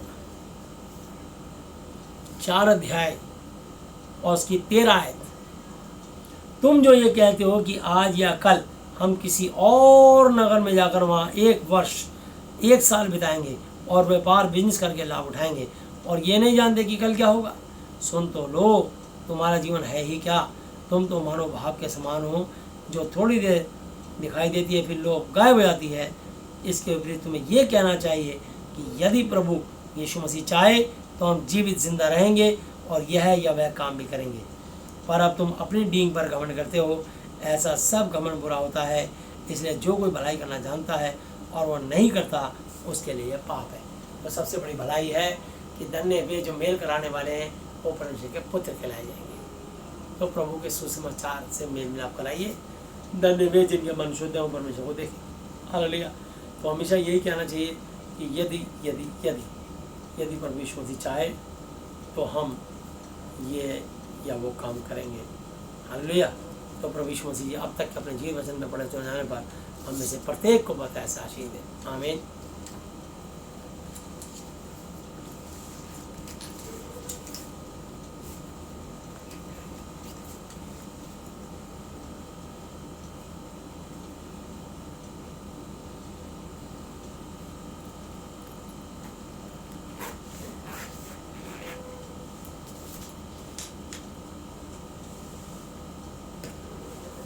आइए हम लोग प्रार्थना में चलेंगे। हालेलुया। जो लोग प्रभु यीशु मसीह के साथ संबंध बनाना चाहते हैं तो मेरे पीछे अंगीकार करके बना सकते हैं। यीशु मसीह आज से आप मेरे पिता गुरु परमेश्वर हो। मैं आपका बेटा बेटी चेला चेली विश्वासी हूँ। हालेलुया। और कल सवेरे 12 बजे लाइव टेलीकास्ट हमारा आएगा program all India Jesus Christ faith ministry. जो लोग यूट्यूब पर आप चाहें तो लाइव टेलीकास्ट आप प्रभु यीशु मसीह की महिमा के लिए आप वचन को सुनने के लिए अपने अपने घरों में आनंद उठा सकते हैं और घर बैठे ही आशीष पा सकते हैं। हालेलुया। तो कल 12 बजे लाइव टेलीकास्ट पे सवेरे मिलेंगे। आइए हम प्रार्थना में चलते हैं। हे हमारे पिता, आप जो स्वर्ग में हैं, आपका नाम पवित्र माना जाए, आपका राज्य आए, आपकी इच्छा जैसी स्वर्ग में पूरी होती है वैसे पृथ्वी पर भी हो। हमारे दिन भर की रोटी आज हमें दें और जिस प्रकार हमने अपने अपराधियों को क्षमा किया है वैसे ही आप भी हमारे अपराधों को क्षमा करें और हमें परीक्षा में ना लाएं परंतु बुराई से बचाएं, क्योंकि राज्य और पराक्रम और महिमा सदा ही आपके हैं। मेरे प्रभु यीशु मसीह जी के नाम से आमीन। हालेलुया हालेलुया हालेलुया। प्रभु यीशु मसीह जी, आज मैंने जितना भी वचन सुना ये सब वचन मेरे और मेरे परिवार के सदस्य के जीवन में 1000 गुना फल लाए। प्रभु यीशु मसीह जी, आज मैं अपने पूरे हृदय से इस धरती पर अपने सब अपराधियों को क्षमा करता हूँ और आपसे प्रार्थना विनती और निवेदन करता हूँ कि आप भी मेरे पापों को, श्रापों को, गुनाहों को, गलतियों को, जानी और अनजानी भूलों को क्षमा कीजिए। प्रभु यीशु मसीह जी, आप मुझे और मेरे परिवार के सदस्य को मानसिक चिंताओं से, आर्थिक समस्याओं से, शारीरिक बीमारियों से, हर तरह की अशुद्ध आत्माओं से आज़ाद, चंगा और स्वस्थ कीजिए। यीशु मसीह जी, आज से आप ही मेरे पिता, गुरु और परमेश्वर हो। मैं आपका बेटा, चेला और विश्वासी हूँ। आपने मेरी प्रार्थनाएं सुनी और आशीषों को स्वर से रिलीज़ किया, इसके लिए मैं आपको धन्यवाद देता हूँ। धन्यवाद पिता यहोवा जी, धन्यवाद प्रभु यीशु मसीह जी, धन्यवाद पवित्र आत्मा जी, मेरे प्रभु यीशु मसीह जी के नाम से आमीन। हालेलुया हालेलुया हालेलुया। बोलो प्रभु यीशु मसीह जी की जय। यीशु मसीह जी की महिमा के लिए ताली। आइए हम लोग प्रार्थना में चलेंगे। प्यारे प्रभु यीशु मसीह नाथ जी, आप पवित्र पवित्र पवित्र प्रभु जी, मैं आपके पवित्र नाम से आता हूँ। धन्यवाद करता हूँ आज के इस दिन के लिए, समय के लिए, शक्ति के लिए। प्रभु जी मैं धन्यवाद करता हूँ आज का जितने वचन का बीज बोया गया, सुनने वाले के जीवन में अनुग्रह आशीष बन के उतरने पाए। मैं इस धरती पे प्रभु जी एक एक मनुष्य के लिए प्रार्थना करता हूँ। प्रभु यीशु मसीह हर एक मनुष्य के पाप शराबों को यीशु के नाम से तोड़ता हूँ। हर एक पाप शराब को यीशु के नाम से क्षमा करता हूँ। यौना प्रवेश 20 की 23 आयत में लिखा, जिनके पाप तुम क्षमा करो उनके लिए क्षमा किए गए, जिनके तुम रखो रखे गए हैं, जिन्होंने अंगीकार किया है आपको अपना व्यक्तिगत प्रभु उद्धार करता माना है, और जो आगे मानेंगे तुरंत उनके पाप यीशु मसीह आपके नाम में क्षमा हो जाएंगे। यीशु मसीह, मैं इस बात की घोषणा करता हूँ और प्रार्थना करता हूँ, धन्यवाद करता हूँ प्रभु जी। स्वर्ग आपका सिंहासन प्रति आपके पांव तले की चौकी है। महान प्रभु प्रार्थना करता हूँ, इस धरती में जितनी भी कंट्रियाँ हैं, सारी कंट्रियों को, राष्ट्रपतियों को, प्रधानमंत्रियों को, मंत्रिमंडल को, और वहाँ पे निवास करने वाले निवासियों को, एक एक जन को आपके हाथों में सौंपता हूँ। और प्रभु यीशु मसीह प्रार्थना करता हूँ, कोरोना की स्पिरिट से इस देश और दुनिया को पूरी तरह से आज़ाद करें प्रभु जी। इस कोरोना की महामारी बीमारी से आप मुक्त करें यीशु मसीह, हम प्रार्थना करते हैं। ये जो भी बीमारी है प्रभु यीशु मसीह, जो भी दुष्ट आत्मा है प्रभु जी, हम हर बीमारी को दुष्ट आत्मा कहते हैं, इस सारी दुष्ट आत्माओं को प्रभु यीशु मसीह आप ख़त्म करें। इसके अलावा ना केवल कोरोना से, इसके अलावा कोई भी कैंसर, किडनी पैरालाइज, बोन में छेद, brain tumour, blood pressure, sugar, गठिया, एड्स, पायरिया, हार्ट में ऊपरी चक्कर, आईसीयू में, कोमा में, वेंटिलेटर पे, और धरती में जितनी बीमारियाँ पाई जाती है उन सब से उसको छुटकारा दीजिए प्रभु यीशु मसीह, उनको आज़ाद कीजिए, निजात दीजिए। मैं आपसे प्रार्थना करता हूँ, धन्यवाद करता हूँ। टच मोड पे जी सामने प्रभु जी अपने भारत देश को, अपनी कंट्री इंडिया को आपके चरणों में लाते हैं। अपने भारत देश के राष्ट्रपति महोदय, महामहिम राष्ट्रपति को, महामहिम प्रभु यीशु मसीह, उपराष्ट्रपति महोदय और प्रधानमंत्री जी और प्रभु गृह मंत्री जी, रक्षा मंत्री जी और प्रभु स्वास्थ्य मंत्री जी, महापेशा प्रार्थना करता हूँ। पेट्रोलियम मंत्री, प्रभु कृषि मंत्री, महापेशा ट्रांसपोर्ट मिनिस्टर, जितने भी और मंत्रिमंडल हैं प्रभु जी, एक एक जन को, सारे मंत्रियों को, सारे लोकसभा राज्यसभा के एमपीओं को आपके हाथों में देता हूँ। देश के जल सेना, थल सेना, वायु सेना अध्यक्ष, चीफ मार्शल, उनके परिवार के एक एक जन को आपके हाथों में देता हूँ प्रभु जी। उन सब पर आपकी दिनों का आशीष हो प्रभु जी। उनके अंडर में जितनी भी मान जल सेना, थल सेना, वायु सेना के जितने कमांड है, जवान है, एक एक जवानों को, उनके परिवारों को आपके लहू में कवर करता हूँ। सबको प्रभु जी दुश्मनों की गोलियों से, सर्दी गर्मी बरसात से और कोरोना वायरस से और हर तरह की बीमारियों से उनको बचा कर रखें प्रभु जी। हम प्रार्थना करते हैं सुरक्षित रखें महापेशा। इसके अलावा महापेशा हम प्रार्थना करते हैं प्रभु यीशु मसीह, जितने हमारे देश के चीफ जस्टिस हैं, जजेस हैं, एडवोकेट्स हैं, इंजीनियर्स हैं, जितने डॉक्टर्स हैं प्रभु जी, नर्सिस हैं, उनके नीचे मेडिकल लाइन से जुड़े स्टाफ के लोग हैं प्रभु, जितने पुलिस कर्मचारी हैं, सीपी से लेकर सिपाही तक प्रभु यीशु मसीह, हम प्रार्थना करते हैं प्रभु एक एक जवान को आपके हाथ सौंपते हैं। जितने भी फोर्सेस हैं, चाहे BSF, CISF, CRPF, ITBP, rapid force और प्रभु एनएसजी और प्रभु यीशु मसीह, जितने भी सीआईडी, सीबीआई, क्राइम ब्रांच और प्रभु यीशु मसीह, महान आईबी और रॉ, जितने भी प्रभु यीशु मसीह हमारे देश की रक्षा सुरक्षा के लिए दिन रात तैयार रहते हैं, एक एक जवान को आपके हाथ में सौंपते हैं। उन सब पर, उनके परिवार में आपके दिन का आशीष हो। कोई भी कोरोना से संक्रमित ना होने पाए, जो हो चुके हैं उनको ठीक कर दीजिए, किसी की जान को हानि ना पहुंचने पाए। प्रार्थना करते हैं, धन्यवाद करते हैं प्रभु। जितने भी आईएएस, आईपीएस अधिकारी हैं उन सबको आपके हाथों में सौंपता हूँ, उनके परिवार के एक एक जन को आपके लहू से लाता हूँ प्रभु यीशु मसीह। मान पेशा देश की रीढ़ की हड्डी है आईएएस, आईपीएस, तो देश को प्रभु यीशु मसीह मान पेशा बहुत अच्छे रीति से चलाते हैं। मान पेशा हम सारे मनुष्यों को आपके हाथ सौंपते हैं। जितने भी देश के हमारे मुख्यमंत्री हैं, मामले सारे मुख्यमंत्रियों को, सारे एमएलए काउंसलरों को, सारे प्रभु यीशु मसीह राज्यपालों को और दिल्ली को राज्यपाल को आपके हाथों में देते हैं प्रभु जी। मान पेशा हम प्रार्थना करते हैं, जितने भी प्रभु यीशु मसीह सफाई कर्मचारी हैं, मान पेशा जितने भी प्रभु यीशु मसीह हमारे प्रभु यीशु मसीह सिक्योरिटी गार्ड भाई हैं प्रभु जी, उन सबको, उनके परिवार के एक जन को सुरक्षित रखें प्रभु जी। हम प्रार्थना करते हैं, जितने भी प्रभु यीशु मसीह मान पेशा इंडियन एयरलाइंस, एयर इंडिया और पायलट्स, एयर होस्टेस और प्रभु जी महान पेशा जितने भी एयरलाइन से जुड़े हुए लोग हैं, जितने भी रेल कर्मचारी हैं, जितने भी रोडवेज ट्रांसपोर्ट के जितने भी साधन प्रभु यीशु मसीह, चाहे वो डीटीसी के हों, चाहे वो रोडवेज की बसें के हों, और चाहे वो प्रभु यीशु मसीह प्राइवेट टैक्सियाँ चलाते हों, प्रभु ओला ओवर की टैक्सी चलाते हों, महान पेशा कोई भी ऑटो रिक्शा, ई रिक्शा चलाते हों, प्रत्येक को सुरक्षित रखें प्रभु जी। कोरोना वायरस से बचा के रखें। जितने भी शॉपकीपर्स हैं, जितने भी प्रभु यीशु मसीह देश में हमारे जितने दुकानदार हैं, विशेषकर परचून वाले और बेकरी वाले, फल फ्रूट वाले, सब्जी वाले, मदर डेयरी वाले, दूध वाले और प्रभु यीशु मसीह हम प्रार्थना करते हैं, धोबी मोचे नाई, जितने भी प्रभु यीशु मसीह लोग हैं, एक एक को सुरक्षित रखें। मान पेश हम प्रार्थना हैं, जितने प्राइवेट कंपनी में काम करते हैं, जिनकी नौकरियाँ चलेगी, उनको फिर से नौकरी आप बहाल करें, नौकरियाँ दीजिए, देश की अर्थव्यवस्था को ठीक कीजिए। जिनकी तनख्वाहें रुकी, उनकी तनख्वाहों को यीशु के नाम से हम खोलते हैं प्रभु यीशु मसीह। जितने भी कर्मचारियों की तनख्वाह रुकी हुई है, चाहे वो प्रभु यीशु मसीह डॉक्टर हैं, चाहे वो प्रभु टीचर्स हैं, चाहे प्रभु यीशु मसीह पुलिसमैन हैं, चाहे एमसीडी हैं, चाहे जल बोर्ड निगम के कर्मचारी हैं, जिनकी भी तनख्वाह रुकी सबकी तनख्वाहों को खोलते हैं, यीशु के नाम उनको तनख्वाह मिलने पाए। जितने भी प्रभु यीशु मसीह प्रार्थना करते हैं, प्रभु यीशु मसीह वाइस चांसलर हैं, जितने प्रोफेसर हैं, प्रिंसिपल हैं, टीचर्स हैं, स्टूडेंट्स हैं, एक एक जन को आपके लफ्ज़ आते हैं। जितने भी बिशप्स हैं, जितने भी पास्टर हैं, इवेंजलिस्ट हैं, एल्डर्स हैं, जितने भी बिलीवर्स हैं, प्रभु यीशु मसीह जितने विश्वासी भाई बहन हैं और प्रभु जितनी मंडलियाँ हैं, एक एक जन को आपके हाथों सौंपते हैं। उन सब पर आपकी विशेष अनुग्रह हो, सबको सुरक्षित रखें। कोरोना वायरस से जो कोई संक्रमित हो उसे ठीक करें प्रभु जी, कोई भी संक्रमित ना होने पाए। आपके बच्चे सब आपके लहू में सुरक्षित रहते हैं प्रभु। एक एक विश्वासी भाई बहन को आपके लहू में डालता हूँ। यदि कोई विश्वास में निर्भर है तो प्रभु जी अपनी दया पर हाथ बढ़ा के महान को सुरक्षित करना, चंगा करना और प्रभु जो संक्रमित हो उसे ठीक करना, किसी की जान को हानि ना होने पाए। हम प्रार्थना करते हैं प्रभु जी, मान जितने जेलों में कैदी बंद हैं उनके लिए प्रार्थना करते हैं, उनको रिहा करें। जितने बालखानों बंद हैं उनको रिहा करें। जितने प्रभु यीशु मसीह ब्लाइंड स्कूल में जो देख नहीं सकते, सुन नहीं सकते, बोल नहीं सकते, प्रभु जी उनको भी आप बोलने की शक्ति, सुनने की ताकत, आंखों में देखने की शक्ति प्रदान करें।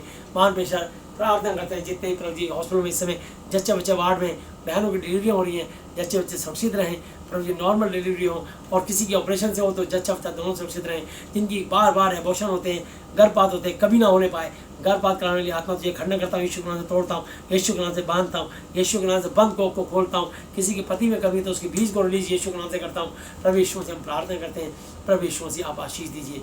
महान पेशा इसके लिए प्रार्थना करते हैं। इसके अलावा हमारे देश में जितने अस्पतालों में लोग भर्ती हैं, महान पेशा एक एक हॉस्पिटलों में, इस दुनिया में जहाँ भी लोग हॉस्पिटलों में भर्ती हैं उनके लिए प्रार्थना करते हैं। हर एक के ऊपर से पाप शराब को तोड़ते हैं, पाप शराब को क्षमा करते हैं। किसी को कैंसर, किडनी, पैरालाइज, बोन में छेद, brain tumour, blood pressure, sugar, गठिया, एड्स, फायरी, हार्ट में ऊपरी चक्कर और प्रॉब्लम आईसीयू में, कोमा में, वेंटिलेटर पे किसी बीमारी से जूझ रही हो उस बहन को, भाई को आज़ाद करें यीशु के नाम से। हर एक पाप शराब को तोड़ते हैं, पाप शराब क्षमा करते हैं। टच मोल पे जी सामने प्रभु जी आपके मार खाने से, कोड़े खाने से चंगे स्वस्थ हो चुके हैं। जिसके भी कमर में दर्द पाया जाता, सर्वाइकल प्रॉब्लम, यीशु के नाम से रीढ़ की हड्डी का दर्द यीशु के नाम से बाहर निकल जा। हर एक जिसकी कमर में दर्द है सिर्फ हाथ रख लीजिए, यीशु के नाम से दर्द बाहर निकल जा। मैं तो यीशु के नाम से बांधता हूँ और खंडन करता हूँ। धन्यवाद यीशु से आपने चंगाई दी, आपके लहू का लेप लगाता हूँ। या आपके क्रूस पे चढ़ने द्वारा चंगे स्वस्थ हो चुके हैं। जिसके भी लकवा, फारिस, पैरालाइज और प्रभु जी गठिया बाय और यीशु के नाम से व्हील चेयर में बैठे लोग हैं, यीशु के नाम से उठ के खड़े हो जाए। उनके टखनों में, घुटनों में, हड्डियों में नया बल और ताकत आ जाए। एक एक हड्डी नस अपने स्थान पर आ जाए, ब्लड सर्कुलेशन नॉर्मल हो जाए और उनके हाथ पैर खुल जाए यीशु के नाम में। पूरी आजाद चंगे स्वस्थ होने पाए।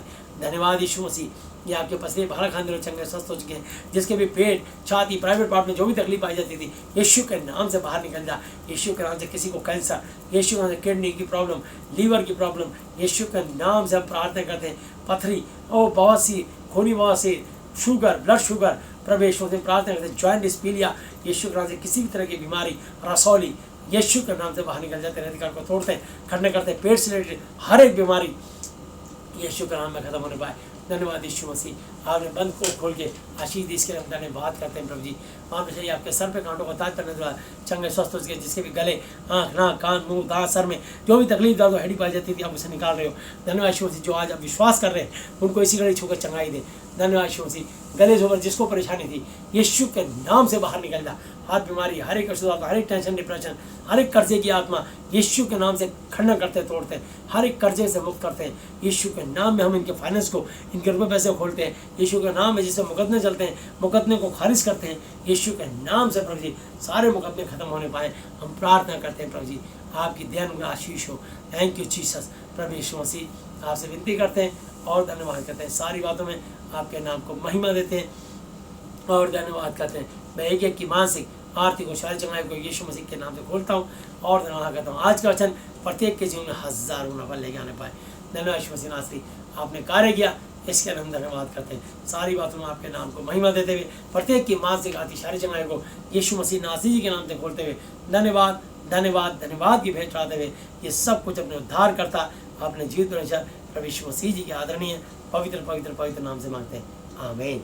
हालेलुया हालेलुया हालेलुया। बोलो प्रभु यीशु मसीह जी की जय। सबको जय यीशु मसीह की